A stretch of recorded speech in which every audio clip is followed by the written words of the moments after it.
Assalamualaikum warahmatullahi wabarakatuh. Balik mana ning channel kesayangan kene kabeh, Cak Iqbal Official. Dalam perkembangan pendidikan di Indonesia, Audio wis mengalami perubahan kurikulum yang sangat banyak. Mulai teko kurikulum 1940 itu sampai sing terakhir kurikulum 13. Hal unik ana ning kurikulum 2013 iki, yaitu pengurangan jam bahasa Inggris.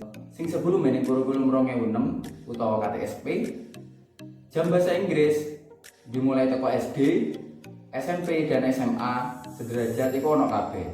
Jadi ning SD 2 jam pelajaran, ning SMP 4 jam pelajaran, sedangkan ning SMA 4 sampai 5 jam pelajaran. Sementara ning kurikulum 2013 hal itu dirubah. Pelajaran bahasa Inggris ning SD dibuat hanya menjadi mata pelajaran pilihan. Jadi sekolah boleh memilih mengadakan pelajaran bahasa Inggris ataupun tidak.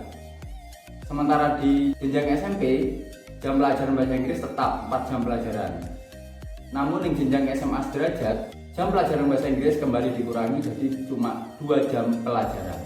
Akibatnya banyak SD yang memutuskan menghilangno jam pelajaran bahasa Inggris karena dianggap cuma mata pelajaran pilihan.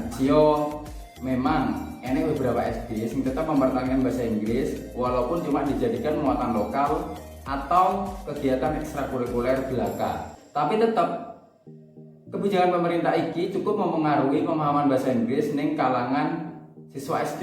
Guru-guru bahasa Inggris ning SD pun ataupun sarjana-sarjana bahasa Inggris muda enggan gaya mlebu SD karena dianggap tidak linier dengan mata pelajaran yang diampunya. Hal ini akan terjadi ning sekolah-sekolah, khususnya sekolah-sekolah negeri. Alhasil SD negeri ini mau kalah pamor dengan SD swasta sing masih mempertahankan jam pelajaran bahasa Inggrisnya.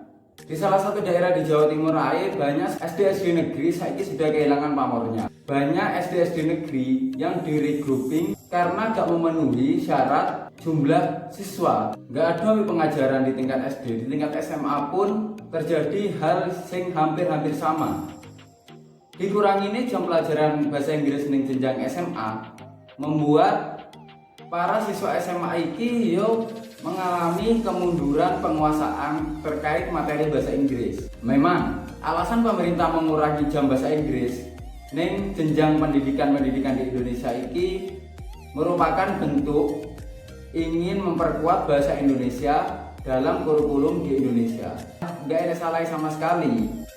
Tapi mungkin pemerintah isin jauh kebijakan ini dengan lebih bijak lagi dan melihat kondisi ning lapangan seperti apa.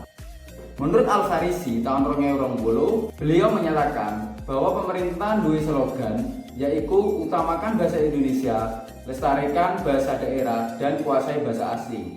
Hal ini nunjukno lek penguasaan bahasa asing di Indonesia itu sifatnya wajib. Tapi kebijakan sing ditokno pemerintah lewat kurikulum 2013 iki sedikit kontras ambil slogan sing wis pernah dicetusno ambil pemerintah iki.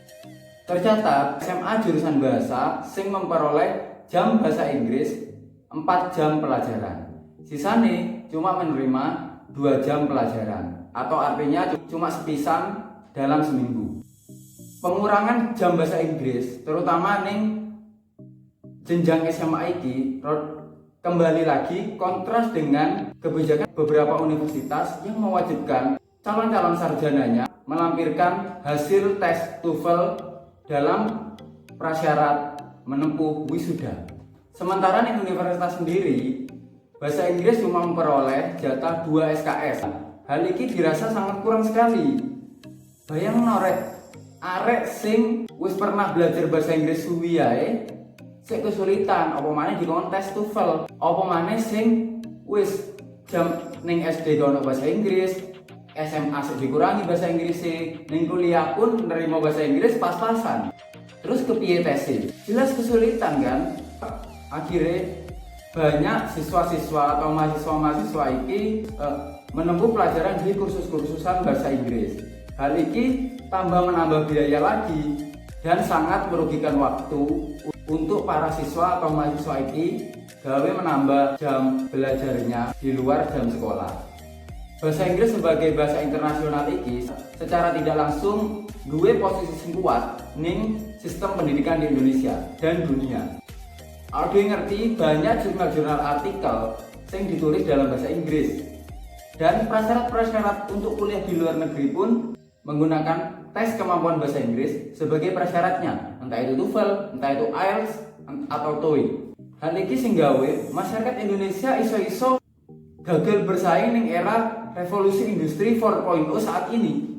Hal ini iso gawe banyak calon-calon mahasiswa yang enggan njupuk jurusan pendidikan bahasa Inggris karena dirasa jurusan pendidikan bahasa Inggris saat ini wis gak iso bersaing ning dunia pendidikan di Indonesia. Mengingat sarjana pendidikan bahasa Inggris itu yang semakin hari semakin banyak, namun tidak sejalan dengan jam pelajaran yang harus dia punya yang semakin hari semakin sedikit. Alhasil banyak para sarjana-sarjana muda iki sing memilih untuk beralih profesi. Maka tak ayal, misalnya di masa depan kita akan semakin sulit menemukan guru-guru bahasa Inggris, apalagi guru-guru bahasa Inggris yang berkualitas yang ada di Indonesia.